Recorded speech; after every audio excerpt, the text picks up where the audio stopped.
আসসালামু আলাইকুম গাইস, সবাই কেমন আছেন? আজকে আপনাদের সাথে একটা রেসিপি শেয়ার করতে আসলাম। সেটা হচ্ছে পুঁই শাক দিয়ে ডাল রান্না। রেসিপিটা অনেক সহজ হলেও সবাই কম বেশি জানে। তারপর আমি শর্টকাটে আপনাদেরকে দেখাবো সবার সুবিধার্থে। এখানে আমি পুঁই শাকগুলো সুন্দর করে কেটে স্লাইস করে ধুয়ে নিয়েছি পরিষ্কার করে। এখানে ডাল, মসুরের ডাল আমি আধা ঘন্টার মতো ভিজিয়ে রাখছিলাম। তো যাই হোক, পরিমাণ মতো নিয়ে ভিজিয়ে রেখে সুন্দর করে পরিষ্কার করে নিয়েছি। আর এখানে আমি পরিমাণ মতন রসুন, পেঁয়াজ আর কাঁচামরিচ সুন্দর করে ধুয়ে কেটে নিয়েছি।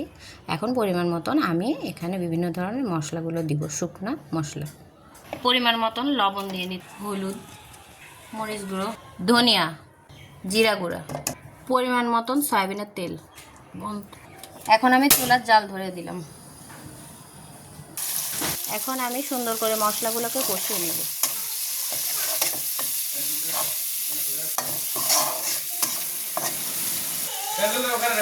আমার মশলাগুলো কষানো হয়ে গেছে। এখন আমি এই যে পানি সহ যে হালকা একটু পানি ছিল, ওইটা সহকারে ডালটা আমি দিয়ে দেব।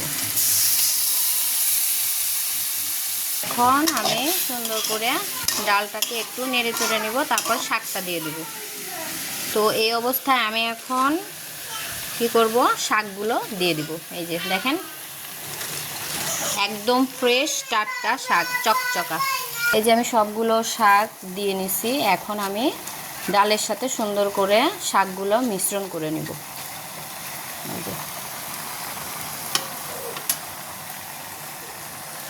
এই যে শাক আর ডালগুলো নাড়ার পর এরকম হবে। হ্যাঁ, যারা যারা এইভাবে রান্না করে খাননি পুঁই শাকের সাথে ডাল, তারা একটু রান্না করে খেয়ে দেখবেন। আশা করি এতটাই টেস্ট লাগে, মানে আপনারাও এর প্রেমে পড়ে যাবেন। মানে এইভাবে শাক রান্না আমার কাছে খুবই মজা লাগে। গরম ভাতের সাথে মনে হয় যে এক প্লেট না, ওখানে আরও এক প্লেট খাওয়া যায়, মাশাল্লাহ। এখন এই যে দেখেন, অল্প একটু পানি ছাড়ছে, একটুখানি কষায় নিয়ে আবার পরিমাণ মতন আমি পানি দিয়ে একবারে রান্না করে নেব। এখন আমি একটু ঢেকে দিচ্ছি। আচ্ছা, কে কে পুঁই শাকের সাথে আর কীভাবে রান্না করছেন কমেন্ট করে জানাবেন তো। আমি আরেকটা রান্না পারি, সেটা হচ্ছে মিষ্টি কুমড়া দিয়ে রান্না। ওইটাও অনেক মজা হয়। আর এমনি নর্মালি যেটা পুঁই শাক ভুনার মতো, যেটা একটু শুকনো শুকনো হয়, ওইটা আমি পারি, ওইটাও ভালো লাগে। আর এটা হচ্ছে ডাল দিয়ে পুঁই শাক রান্না। তো কে কীভাবে রান্না করেন একটু কমেন্ট করে জানাবেন তো। আমার তরকারিটা কষানো শেষ, এই যে এমন কালার আসছে। এখন আমি পরিমাণ মতন পানি দিয়ে দিচ্ছি, যাতে ডালটা আর এই ডাঁটাগুলো সেদ্ধ হয়ে যায়। এই যে আমি পরিমাণ মতন পানি দিয়ে দিলাম। এখন হওয়া অবধি অপেক্ষা করব। এই ডাল পুঁইয়ের একটাই বিশেষত্ব, একটু ঝোলটা বেশি করে রাখলে কি হবে, ডালের স্বাদটা একদম বেশি হবে। তো যাই হোক, এই যে আমার তরকারির শেষের দিকে প্রায় আর একটু হলে হয়ে যাবে। আপনাদের বোঝার সুবিধার্থে আমি একটু তুলে দেখাই যে তরকারিটা এই যে হয়ে গেছে।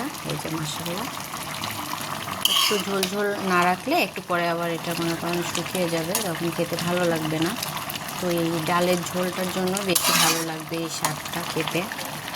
তো গাইস, আজকে আমি এই যে ডাল আর পুঁই শাকটা রান্না করে ফেললাম। তো এই মুহূর্তে আমার রান্নাটা শেষ হয়ে গেল।